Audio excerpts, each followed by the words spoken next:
Get 5 coffins ready. Hello, everybody. That was my best Hazer impression. Did you like it? Probably not. Okay, so what's going on, guys? Shenmoki here, and today I'm doing my SPL rankings. Now you may ask, why are you doing SPL rankings? You weren't a coach of the Season 3 World Finalists. You have not analyzed SPL on a public scale. Okay? You have not done such things. What makes you qualified? Well, I am Guy who like SPL. So I figured I'd weigh in, and I made this myself. It's obviously based exactly off of Hazer's, literally exactly. Just because like nobody else really does what Hazer does, right? So I kind of have no other frame of reference of what I might want to make it look like. So it's just basic spreadsheet. So let's just hop into it, and I won't do the fun random wheel fun. I'll just avoid that. Elephant in the room. Why am I Lightning McQueen? All right, so soul lane. Trying to pick a top soul laner is not hard. It's Baskin. Pretty obvious why it's Baskin. I mean, he's really the only soul laner who really steps up when the rest of his team's kind of faltering. He's one of the few soul laners where it really feels like he can turn the tide of a game himself. You get a few junglers like that, a lot of mid laners who are like that. Not a lot of soul laners do that, but Baskin does. He's the one that does. So there you go. That's the main reason why I think he's the best. He's also consistent, has a decent god pool. I don't like how they're relying on the Hades quite so much. I don't think he's that good, but yeah, I mean, he's pretty clear number one. Number two is a little muddy, though. It's probably between SOT and Final K. Those would be the two that I would choose between. I would say probably Final K. I think he's better at the mage soul laners, and I think they are very, very good right now. Unfortunately, I wish they weren't good, but they are good. So there you go. I think he's better at the mages. I think he's more adaptable, honestly. Maybe it's because he's teaming with adapting. And then third, yeah, as I mentioned, SOT. I mean, when SOT's on it, he's on it, but he's been shown that he can be off. Definitely, he can be off. That goes for a lot of the Oni Warriors players, actually. We've started to see them crack here and there. So who's next up? Actually, this is actually pretty easy. Hanix, I would say, next up. Good team player. When his team is on, this will be a theme going with the Highland Ravens in general. When his team's on, he's great. He's doing great. He's carrying alongside Scream, stuff like that, working with his mid laner, working with his jungler, all that great stuff that you expect from a soul laner. And he's got a decent god pool, although in general, the Highland Ravens are a little bit weird with their picks sometimes, and I think it leads to them getting outdrafted sometimes. So sometimes when he's out there in the solo lane land, it turns out being not great.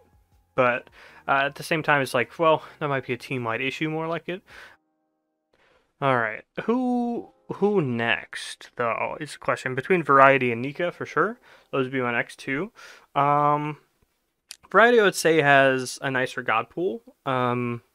And in general performs better on sort of when he's forced into weird picks. I would say he performs better than Nika does. Nika cracks under pressure too. No offense, he definitely does. So yeah, I'll put him there. And Nika also. Yeah, splits up from his team sometimes, I notice, for sure. Struggles when it comes to like secondary engaging and stuff like that. Usually just tries to go in and do his own thing. It's like, what does Nika sound like? Lads, I can get this kill right here, I swear. And then his team loses and then they throw. Then they get reverse swept. Ducky, I would say next. It's just like he can play a bunch of gods and stuff. It's just not at the same caliber as everyone else, unfortunately. That's how I feel about it anyways. Like, they give him Thor over and over again, and it's like, it's okay, it's fine, it's just, it's not up to, like, a Haddix Thor. He can play... Has he ever actually played Hades? I actually don't know. I pretty much only recognize him for Amma and Thor right now, because they just keep picking him Thor, because it's a comfort pick, it's easy. Stuff like... Well, it's not easy, but you can't really lose lane with it, so there's that.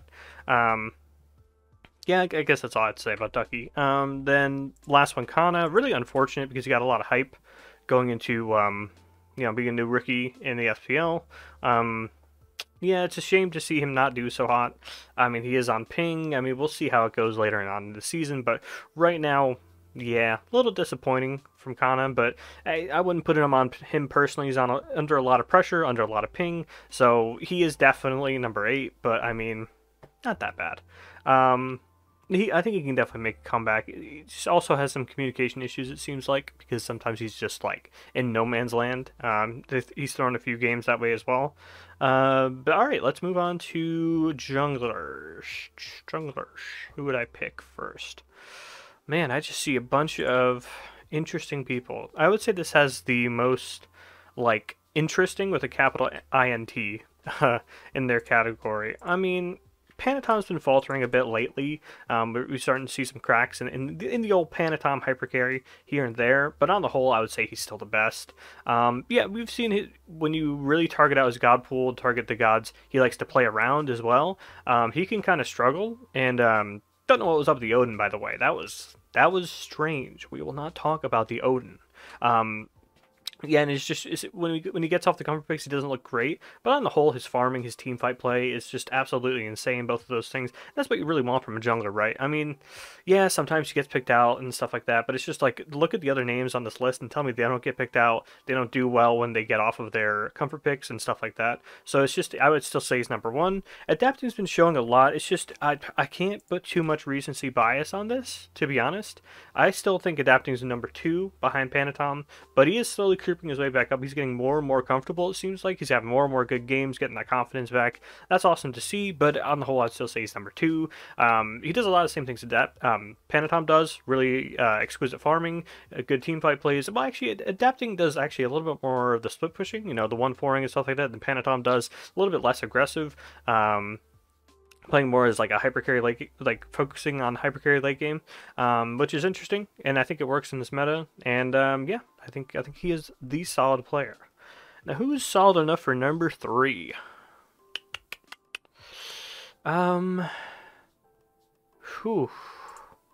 I'll put Scream 3. I would say it's tough because it's like whenever Howlin' Ravens are having a really good time, Scream is the star of the show. He's the God King. He's really he used to have an issue. It's actually an issue Kermie's having right now, where you and Lasbar for that matter get off to a really good start. It looks like, yep, I'm the carry. I'm winning this game for my team, and then you lose it for your own team.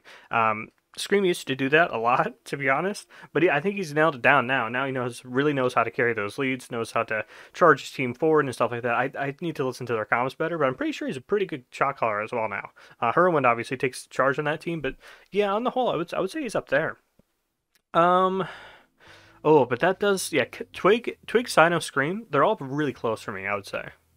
I'll put Sino above Twig. It's just he needs to chill with the all-around jungle. I don't know what's up with that, and the Bologna jungle for that matter. I don't know. People don't watch me that closely. But I used to play Bologna jungle all the time. I think it's a lot of fun. You can get some really nasty leads, but he's not playing it for that, obviously, because it's the SPL. So he's playing for like late game ult. That's it. Like, get a good ult off in a team fight. That's all he's playing that for. It seems worthless to me. Some of the picks he does are just trash, and I don't know why he picks them. But then he's the one who brought Erlong. Obviously, Erlong was already seen as decent, but then he brings Erlong, and he shows just how insane that character is right now, and now it's being played everywhere. He shows off ESET jungle. No one else plays that, but it is actually pretty good. Shows off Naja. It becomes more meta again. I mean... What can you say about the guy? He's reinventing the wheel, but he also reinvents it when he doesn't need to. Twig, on the other hand, has just had kind of a weak... Yeah, he's had kind of a weak... Yeah, weak season, I would say, so far. Just really weak performances. To the point that Lasber's better, though. I don't know. Like, I need to watch Lasber really carry a game. Because like he gets ahead, does a lot of cool stuff, drops the lead. It feels like he does that almost every time.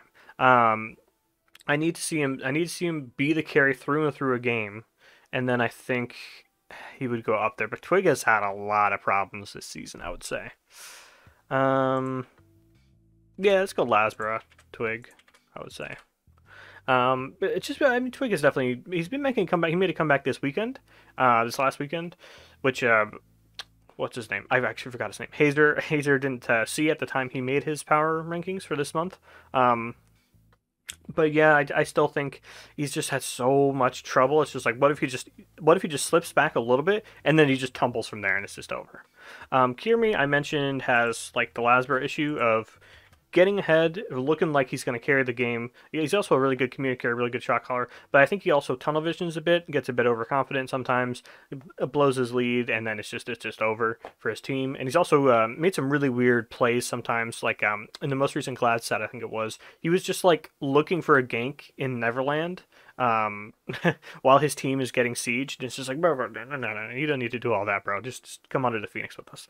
And then he lost the game. So clearly I'm right, and he was wrong to do that. But anyways, I think there's a lot of potential in Kirmi. But it's like Captain Twig's potential, I would say, is still higher. Lasbra's potential is probably the same, if not higher. We just see more consistency from Lasbra. As for Oath, though, been consistently weak lately, especially this phase. Yeah, this phase. I wouldn't say this season. He actually had a pretty decent start to the season, but then, wow, I've been going for really long. I thought I was going to do this video really quickly. But yeah, I had a good start to the season and then just kind of fell off when the meta shifted a little bit. So that's worrying that, like, maybe he can't adapt to those meta shifts. But we'll have to wait and see. It's just right now he seems to be the worst. But he has a lot of potential. Definitely a lot of potential when he gets on those comfort picks and so on. I mean, yeah, he seems nice. Nice with it. So let's move on to mid laners. Best mid laner, probably Paul, I would say. Really, really, really, really deep god pool. And mechanically, absolutely criminally insane. I don't understand. Like, he's actually a robot. He's actually a robot. He's the most lackadaisical guy you'll ever... No, I haven't met him, but ever see. And he's just with his leg up in the air, he's just hitting all the skill shots in the game on you. And it's just like, huh? Also, a really good farmer, really good communicator in team fights, really calm, collected. That's one thing about the ferrymen. They're all super calm and chill and all communicative. And that's really valuable. So, yeah, Paul, easily best mid laner. Doesn't need to get like a crazy start. And I just realized I made BMT's name end in an S. And I'm sorry. S for sorry. Number two.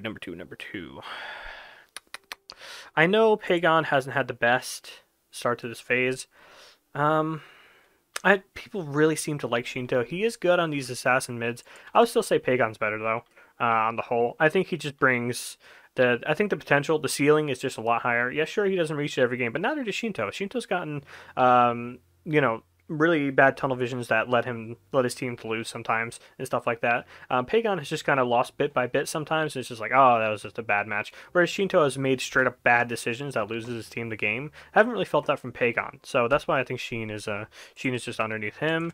And I think Pagon maybe has a few more gods up his sleeve that he can really realistically use. Like trying to think of what like Shinto would have up his sleeves. He's got the assassins. The Thoth is up his sleeve. Huh? How about the Thoth? What, he's gonna die? Oh yeah. That would just lose instantly, wouldn't it? Jang, Venenu. Yeah, I would say Venenu next. Decent god pool. But yeah, again with the Highland Ravens, their drafts are weird. Their drafts are really odd, I would say. So it's a bit hard to get a reading on like how strong Venenu is particularly versus like how strong their drafts are when they get that really good draft that they want. Does that make any sense? I don't know. Yeah, good, great communicator. Been in the game for very, very long, so he's definitely chilled like 100% of the time. He's relaxed. He's chilling. He's communicating clearly, so that's all good stuff.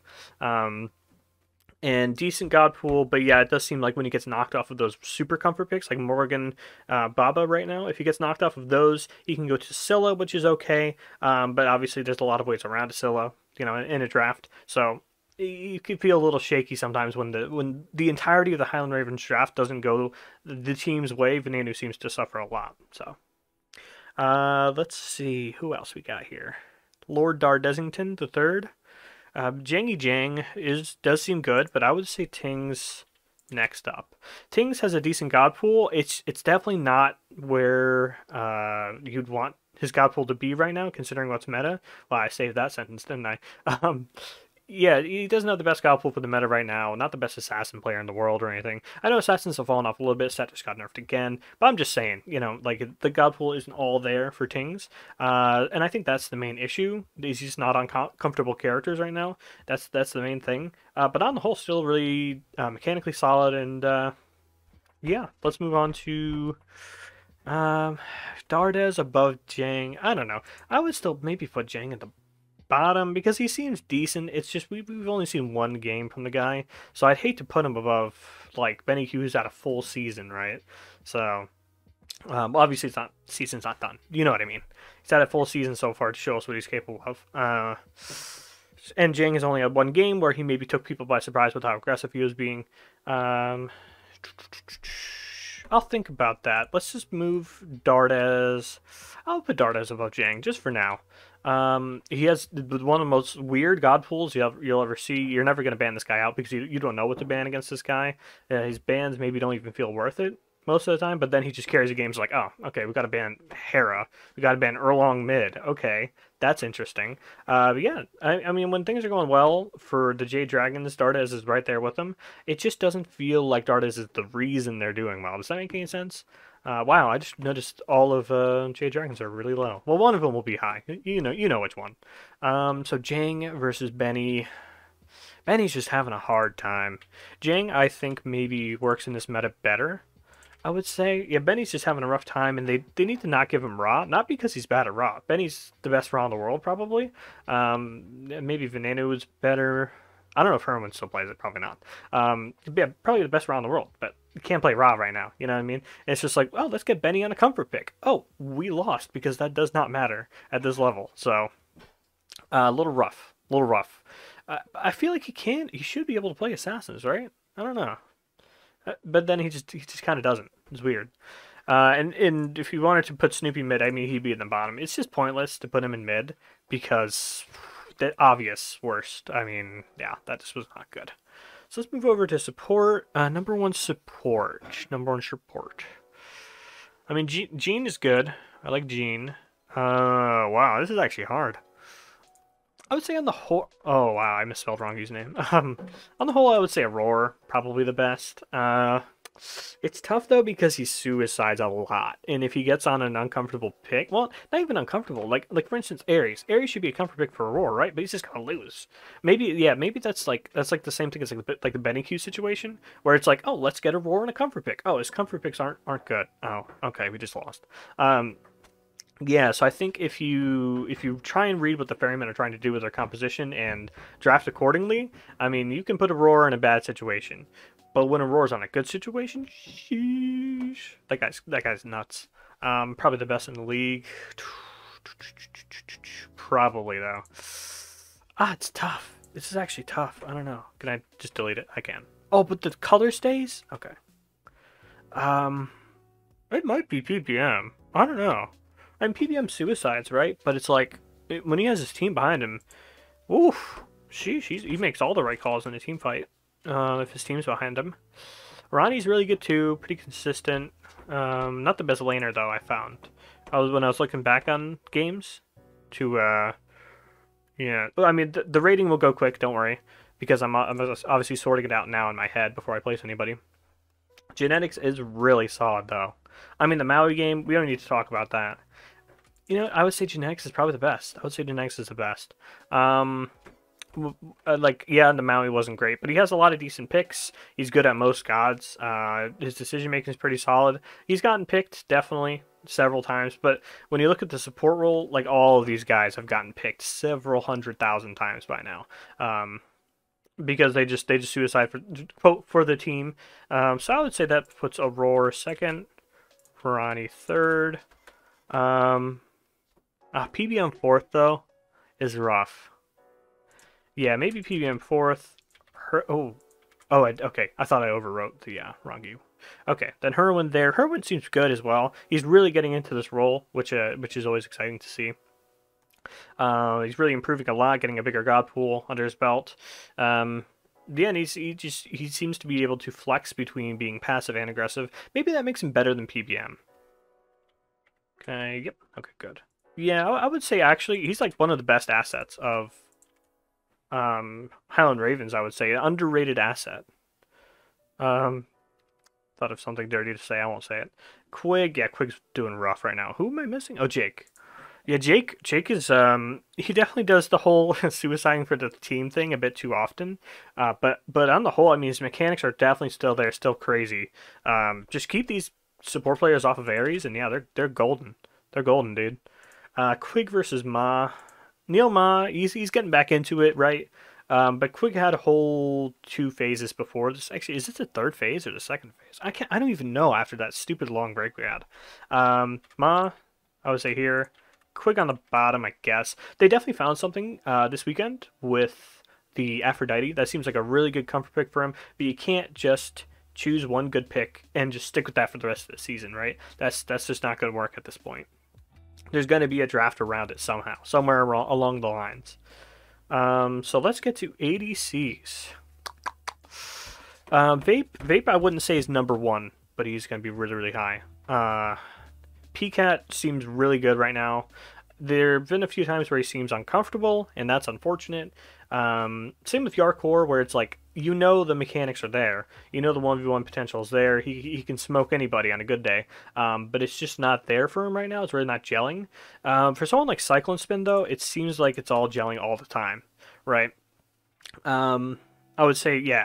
Yeah, I would say Cyclone number one, which I hate saying because, like, I know the Ishtar games have all been rough. Like, go back and watch the games he picks Ishtar. That god does nothing, man. Like, I love that god. She's very, very fun. I love playing her. But, yeah, he started picking that god, so other people started picking it. I think the god's terrible in SPL. She's not doing anything other than ulting. But anyways, when he's off of the Ishtar, he carries on anybody. I mean, the ROM matches are always great. Any of the mage ADC games usually good. Same thing goes for PCAT. I would say he's probably number two. Again, we saw that insane set from Vapor's Coast, obviously. Wow, actually, this is a really stacked roll now that I look at it. It's actually easier if I just go like this now. Just do that now, get that out of the way. Get those picks out of the way. Don't even have to think about them. Yeah, this is actually very difficult. Between Coast and Netroid, I mean, Coast was on a worse team, though. Now he's on a much better team that gels much better with him. We got to go with the here and now. I'll say Vape is definitely on a team where he can shine more because he's a very aggressive player. And he was on a team that was, their confidence isn't there. At our lower seeded team, they have a lot of inexperienced players on their team. So it's rough. It's rough to try and be aggressive with a team like that. Now he's in a team whose name of the game is aggression. So I think he's really going to flourish now. Netroid, I mean, when Netroid's off, it's just awful, right? And when he's on, he's a very, very strong ADC, maybe one of the best. But like when he's off, he's just like suiciding, basically. And Yark also gets farmed sometimes, but I would say Netroid has had more consistent showings this season. Yarkor is still probably one of the best in the game, best ADCs in the game, best players in the game, period, because of all the role swapping and stuff like that. So yeah, still one of the best. And then Zap there. I like that list. I like that list a lot. Like going off of who's like the worst on every team and who's the best. I like this. Yeah. Yeah, is that man worst on that? And then all the hounds are terrible. Alright, great. Alright. Jokes aside, not trying to smoke anybody or anything. Everyone here deserves to be in the SPL at this point. I mean, everything's going well. Kana needs the most work, obviously. Needs to work on it, but he also needs to not have probably 200 ping or something like that in an SPL match. That also needs to change for him to do better, but yeah, on the whole, that is my list. And yeah, thank you for watching, and thank you, just thanks to Hazer for basically doing this, right? So I didn't have to come up with it myself. Thanks, man. See you later. And thanks for watching. Again.